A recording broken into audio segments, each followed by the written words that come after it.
Right now, France is basically on fire. The footage from France is absolutely astonishing. Here is some footage of the police firing rubber bullets into crowds over by the Arc de Triomphe. I mean, people marching down the center of Paris, and the police, who you will see in black here behind the barricades, firing rubber bullets into the crowd of people who are wearing yellow. It's pretty amazing stuff. And so, full-scale rioting in the streets of France. And you can say, it's legitimately like a pitched street battle. People throwing rocks at each other, the police officers who are ducking behind their shields and then firing rubber bullets into the crowd. The destruction is pretty astonishing as well. We have some of the pictures of the destruction. Here's what some of the destruction looks like. Not just the smoke in the streets, people burning cars in the streets, people being water hosed in the streets. Pretty amazing. People who are graffitiing all over the historic sites in France. People broke into the museum gift shop over at the Louvre, I believe. People overturning stuff in the streets. People destroying some of the historic artifacts and statues from the First French Republic in the Arc de Triomphe. Pretty incredible stuff. So what are all of these riots about? It turns out that reality has its day.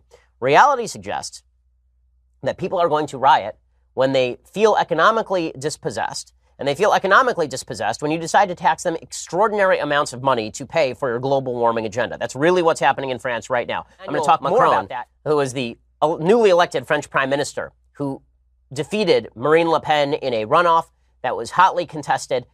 He is wildly unpopular. His popularity ratings are now like 26%. So the press loves him. People of France, not so much. Now, this is breaking out into riots. According to the UK Daily Mail, graffiti was removed from the Arc de Triomphe today after anti-Macron protesters stormed through Paris on Saturday. The protesters occupied the city center. They torched cars, smashed windows with clubs and axes, stole an assault rifle from riot police, firing tear gas and water cannon in France's worst urban rioting in years. The French president today vowed to bring the rioters to justice as he has inspected wreckage on the Champs-Élysées. The Yellow Vest protesters, which began as a rebellion against a fuel tax hike, but have expanded into weeks of civil unrest today. There's a massive strike of ambulance employees, which is, I'm sure, great for folks who need to get to the hospital.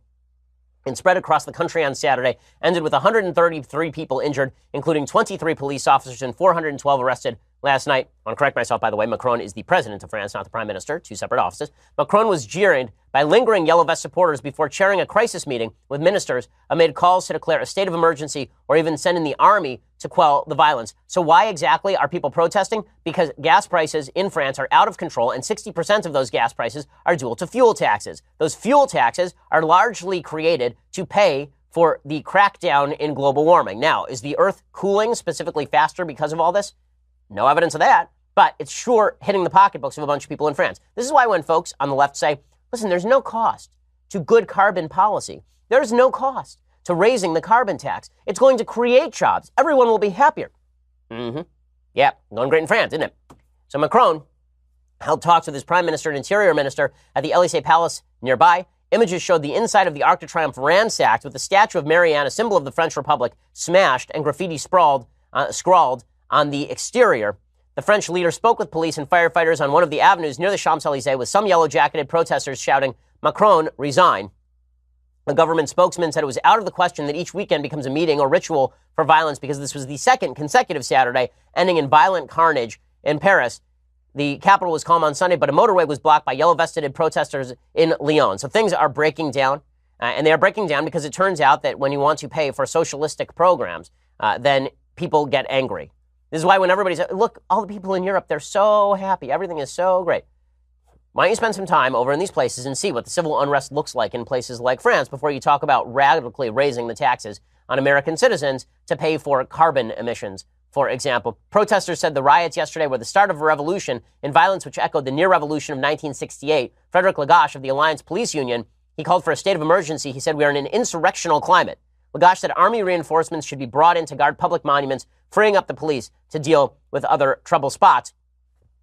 And so things have gotten very ugly over in France. There are consequences to public policy. Euronews has a pretty good summary of what exactly is happening in France. They say discontent was triggered by the government's measures to keep increasing a direct tax on diesel, a fuel commonly used by motorists in France, as well as the carbon tax. Protesters see these as disproportionately affecting those who use their cars to get to and from their jobs every day. Their core demands are to put a freeze on fuel tax increases due in January and measures to boost spending power.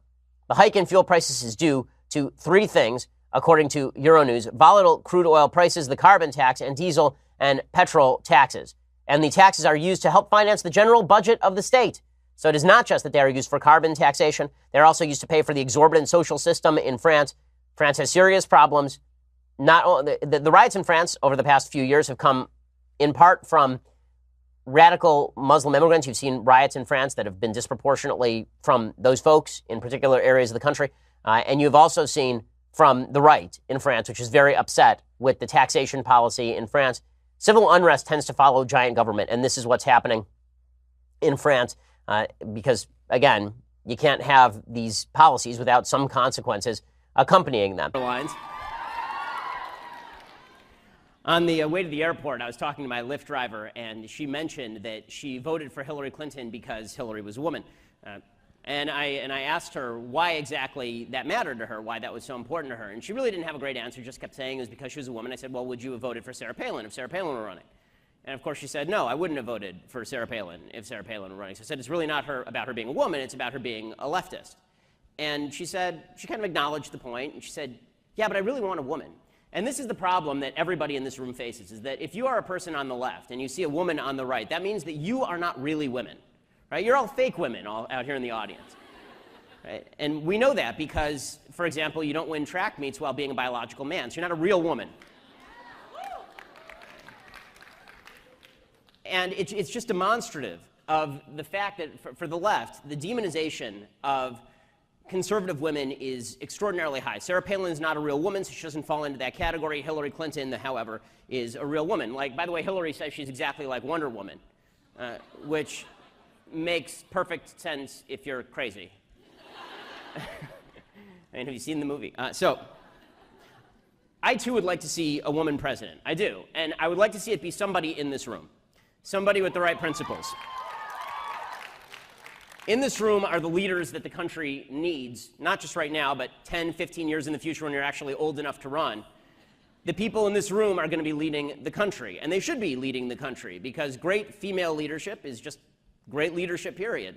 And great female conservative leadership is great conservative leadership, period. So I want to talk about, I guess the theme of today is how to be brave. So I want to talk about 5 things I think that everybody can do, men and women alike, to be brave out there in the political world. So 5 things. The first thing is that you have to be brave enough, and this is something I think we on the right understand. You have to be brave enough to understand that your life is in your own hands. One of the great myths that's handed down to women of all ages across the country by the left is the idea that you are inherently victims of the system. And I see even some conservative women fall for this sort of thing. The idea that the American system is out to screw you somehow, that it's out to get you, that you're victims of a rape culture, that you're victim of a culture that wants to pay you less, that you're victims of a culture that is attempting to keep women back, hold women back, keep women down. This is absolute sheer nonsense. Women have never had it better in the history of humanity than in the United States in 2017.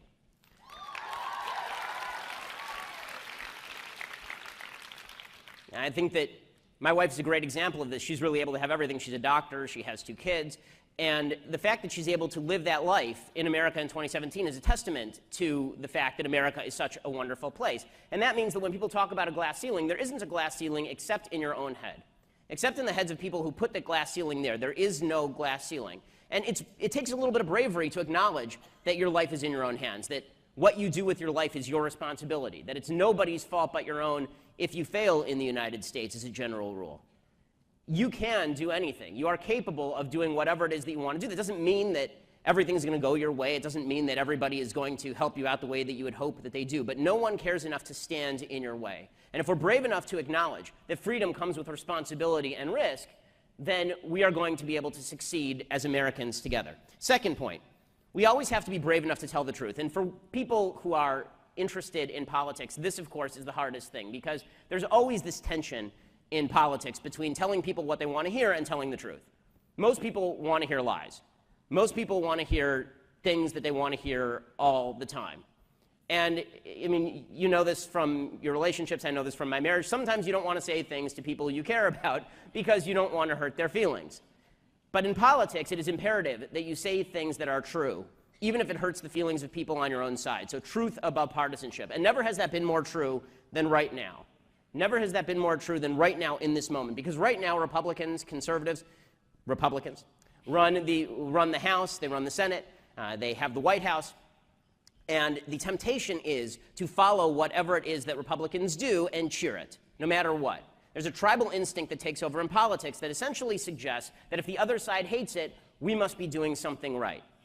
There's this weird idea out there that it's okay to lie if it's for your own side. It's okay to fib if it's for your own side. It's okay to cheat if it's for your own side. After all, the other side is doing it. Why would you deprive yourself of those tools?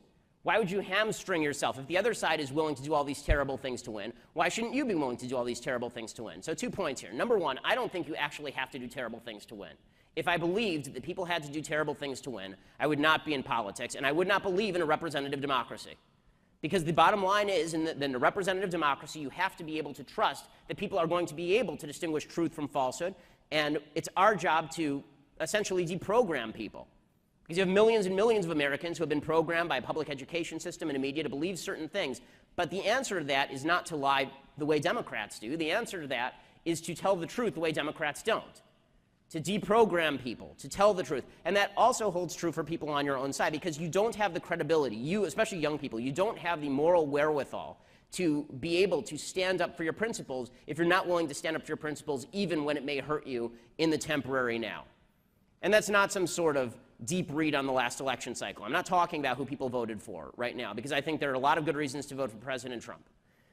I'm talking about the tendency that we all have in knee-jerk fashion to, instead of analyzing the issues, instead of analyzing the principles, say, people on my side like it, therefore it's good. And that's unacceptable. Something is either good or it's bad. It is not better or worse because people on your own side like it or do not. And that does take some courage. That takes some bravery to say to people who you've looked up to, people who you've listened to, that maybe they're wrong, that maybe they're doing things and saying things that are inappropriate. That takes some bravery. And again, that's something we're going to need to inculcate in our own movement. The third area in which we can be brave is probably second